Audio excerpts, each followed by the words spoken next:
Assalamualaikum warahmatullahi wabarakatuh. Jumpa lagi bersama saya di channel Bonsai Gembong, tentunya di channel Belajar Bonsai Bersama.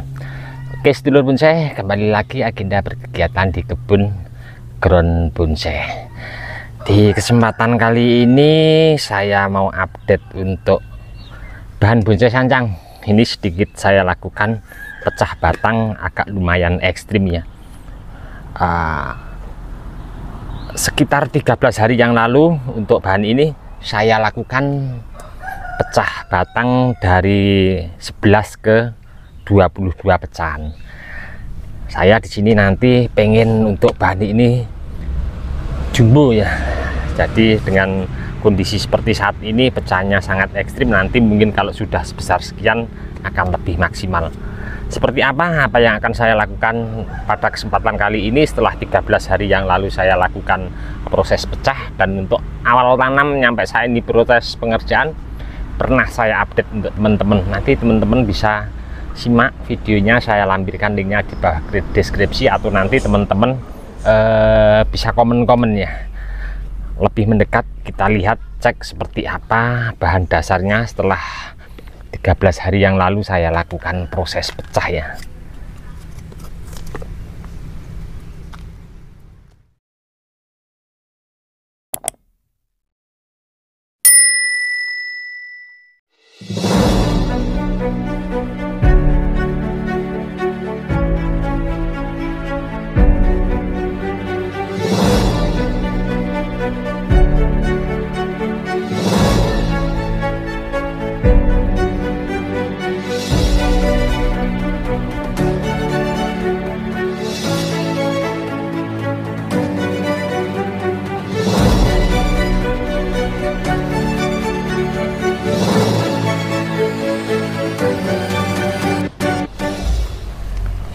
Ini untuk proses yang saya lakukan 13 hari yang lalu ya.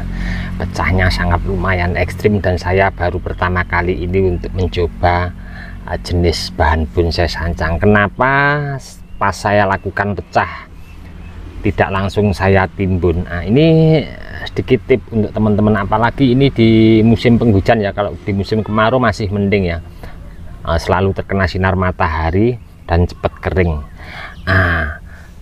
Kita lihat secara dekat mendetail ya untuk bahan yang saya lakukan proses seperti ini ya. Jadi untuk teman-teman entah jenis atau ID bahan bonsai apapun, saya rasa untuk anatomis buah tanaman sama ya. Jadi di saat kita lakukan pecah seperti ini atau pemotongan akar atau pelukaan membuat alur di atas, kalau bisa jangan langsung ditimbun ya, apalagi kondisi kita lakukan pecah pangkal batang atau potong. Jadi kita biarkan dulu, kita diamkan, kita lihat kapan waktunya kita lakukan penimbunan media tanam. Jadi kalau sudah benar-benar kering, apalagi kalau kambium sudah mulai jalan, itu akan lebih efektif, aman dari jamur atau bahkan menimbulkan kebusukan pada batang utama. Contohnya seperti ini ya, ini sudah kambium sudah mulai jalan, sebenarnya lebih lama lebih bagus. Berhubung di sini saya kemarin sempat hujan kenceng banget, terus di area dinding ground ini airnya menggenang ya, jadi hampir ada 15 menit lebih air itu enggak cepat turun. Berarti ini untuk ada masalah pada media tanam. Jadi apalagi untuk proses pembesaran ya, pembesaran maksimalkan pangkal batang dan akar. Jadi memang media tanam harus bener-bener poros. Mungkin ini akan saya bongkar total. Kayaknya dulu pas saya penanaman awal ini cuman pakai pasir ladu kali yang kurang poros full tanpa sekam. Ini akan saya bongkar keseluruhan. Nanti mungkin untuk media tanam akan tetap saya pakai lagi, paling saya tambah sekam sama pupuk kandang ya. Nampak tadi saya cek dari sebelah sana untuk kondisinya sama ya, dan ada beberapa kambium yang sudah mulai jalan. Ini saatnya nanti saya timbun, paling sekian untuk penimbunannya. Jadi memang untuk media tanam itu sangat penting sekali, karena kita berhubungan sama sebuah tanaman.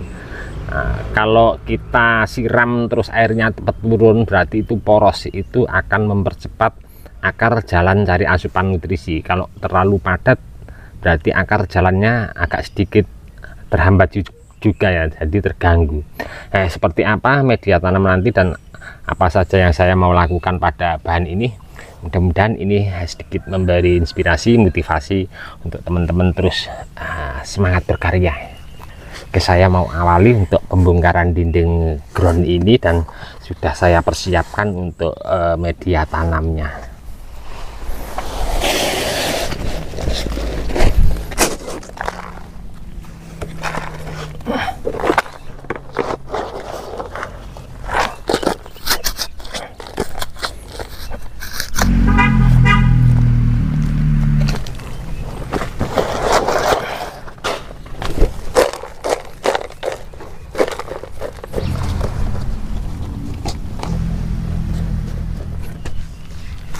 Sudah saya lakukan untuk pembongkaran dinding ground dan pengurangan media tanam.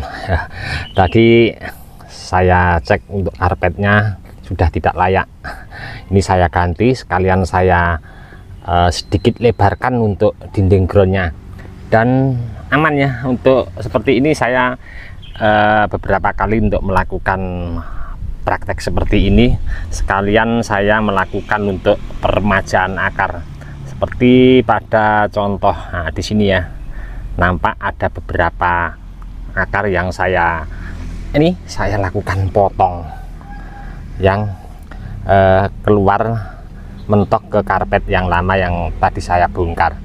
Ada beberapa, paling sekitar 20% saya kurangi untuk akarnya. Aman ya, pohonnya juga masih kuat. Nanti mungkin saya akan tetap tambah kasih pemancang ya. Oke, selesai. Langsung saya mau untuk lakukan penambahan media tanam, yang mungkin ini nanti akan saya bikin poros dan akan saya sedikit perbanyak untuk sekamnya, karena ini musim penghujan. Memang bener media tanam harus bener-bener poros, dimana biar akar nanti untuk cari asupan nutrisi jalannya tidak terhambat ya.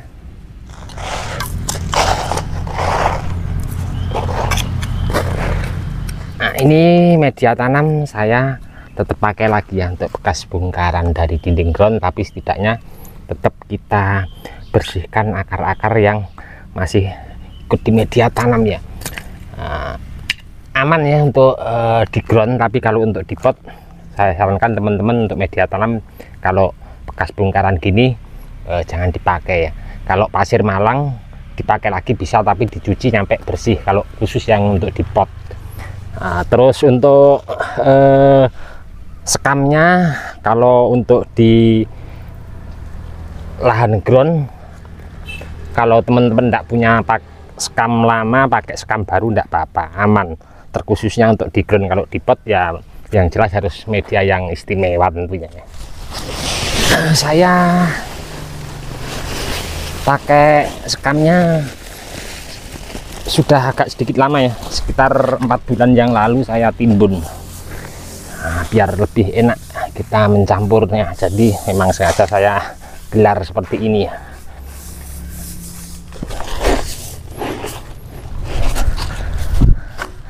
Nah, yang ini saya pakai pupuk kandang bekas kotoran sapi yang sudah enggak fermentasi ya, intinya ini sudah kering terus halus ya. Nah, saya pribadi untuk pernah berpraktek di lahan ground untuk terkhususnya untuk pembesaran batang ya, dari budidaya cangkok tanam di polybag, kemudian saya tanam di lahan ground untuk cepat mengangkat pertumbuhan, tingkat kesuburan pembesaran batang. Saya biasa pakai pupuk bekas kotoran sapi seperti ini ya, cepat hancur tapi cepat habis juga, tapi untuk mengangkat pertumbuhan cepat.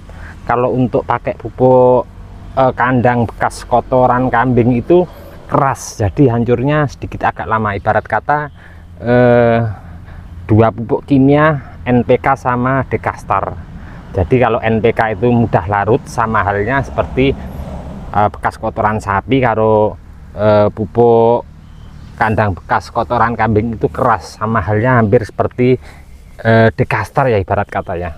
Jadi untuk mengangkat pertumbuhan terkhususnya di lahan ground, saya biasa pakai pupuk bekas kotoran sapi yang cepat hancur.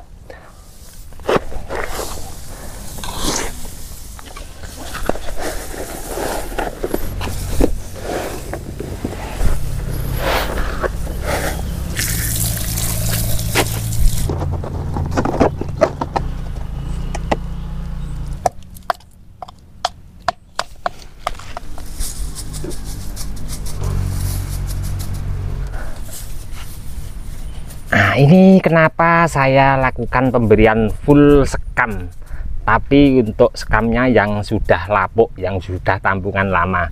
Kalau enggak, teman-teman bisa pakai sekam yang bakar, beli di toko pertanian biasanya ada, atau depot bunga ya. Nah, sebenarnya untuk lebih amannya lagi pakai pasir malang ya, yang kasar. Nah, dimana tadi ada beberapa luka lama, walaupun sudah ada kambium sedikit menutup. Ini bertujuan agar tanah atau media tanam yang saya pakai untuk penimbunan nanti tidak langsung mengenai bekas luka pecah. Sebenarnya yang bagus ya pasir malang, tapi kalau teman-teman punya modal yang lebih ya, ini saya sederhana pakai seperti ini. Saya sering sekali seperti ini ya. Jadi jangan sekam yang baru ya, kalau sekam yang baru nanti terjadi jamur. Pakainya sekam yang lama. Nah, ini nanti tinggal di sini full media tanam, sama seperti untuk media tanam yang ditimbun posisi di bawah ini.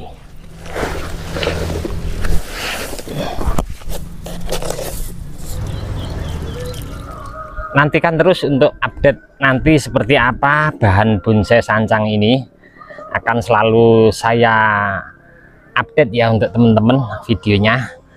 Baru pertama kali ini saya proses se ekstrim ini, dalam arti kata se ekstrim pecah batang atau pecah akar nyampe 22 pecahan. Saya berharap untuk bahan ini kalau besar batangnya hampir sekian, mungkin karakternya akan lebih maksimal dengan seiringnya nanti pertumbuhan ya. Untuk teman-teman, sebelum dan sesudahnya saya mohon maaf, mungkin apa yang saya sampaikan dari awal sampai selesai saya pengerjaan ini ada kurang lebihnya, saya mohon maaf, karena di sini saya juga banyak mencoba dan berproses dan hasilnya seperti apa, dan saya juga masih banyak belajar tentunya dari teman-teman terdekat yang lebih senior, ataupun belajar dari media sosial, entah itu Facebook, YouTube, atau media sosial yang lain. Untuk teman-teman yang selalu menyimak, mensupport di video saya ucapkan banyak-banyak terima kasih. Tidak bisa saya sebutkan satu persatu. Dan untuk teman-teman yang komen-komen di bawah deskripsi mungkin belum bisa saya tanggapi satu persatu juga, saya mohon maaf, mungkin karena waktu juga keadaan. Mudah-mudahan di video saya sebelumnya selalu memberi informasi, motivasi, semangat untuk teman-teman terus berkarya dan berbudidaya. Cukup sekian dulu, salam satu hobi, salam budidaya. Assalamualaikum warahmatullahi wabarakatuh.